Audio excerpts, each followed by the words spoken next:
Lods, anong oras pa lang ngayon? Mag 3 o'clock ng hapon.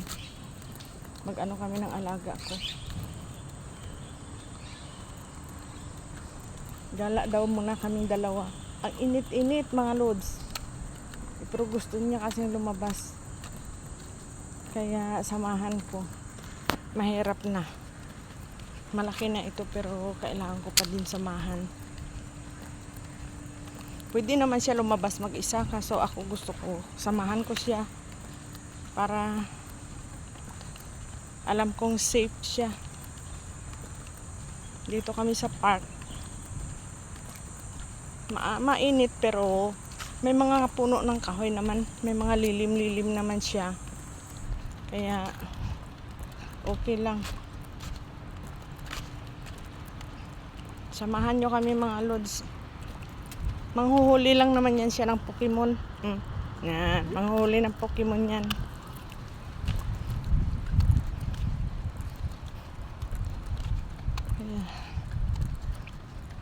Yan lang ang kaligayahan niya. Wala naman bisyo yan.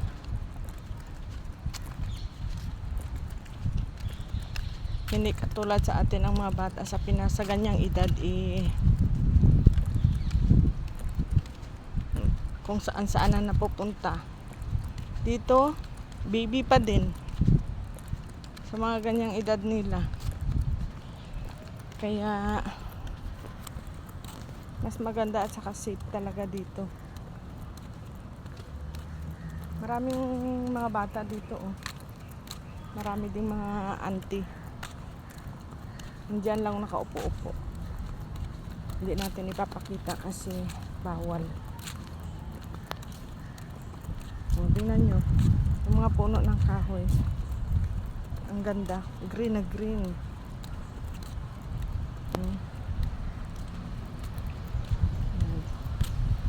Green na green.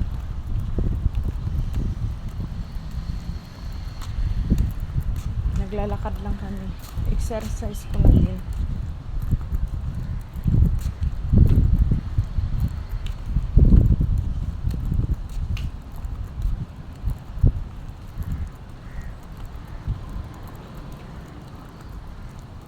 Paglalakad namin dito mga 2 oras. Hindi naman kami naglalakad ng mabilis. Mabagal lang.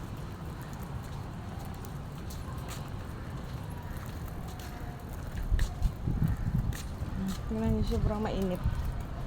Ayan. Pero dito naman kami sa ilalim ng shelter. Yung daanan kasi may shelter. Kaya dito lang kami sa may ilalim. Kasi masakit sa balat yung sikat ng araw.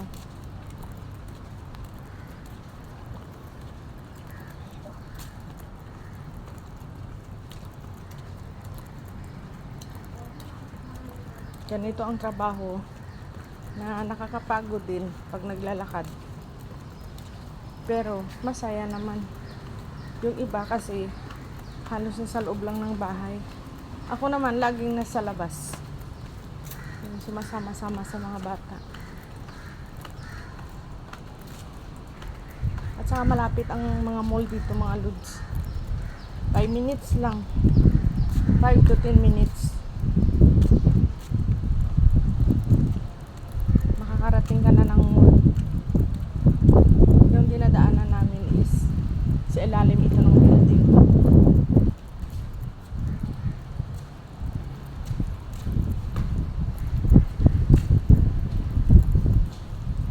Malapit na ang mall dito.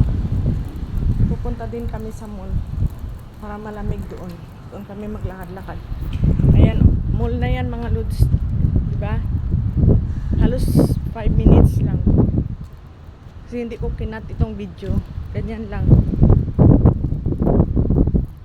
Ang bilis lang. Kaya pag naboboard ka sa bahay, pwede kang lumabas. Kaso ako naman, pag ako lang mag-isa, tinatamad naman ako mga Lods lumabas.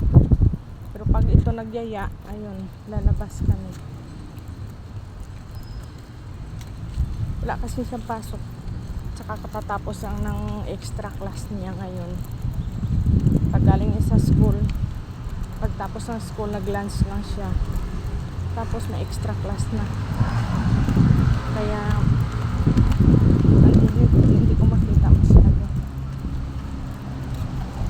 Kaya pagkatapos niya mag-extra school, ayan, nagyaya na.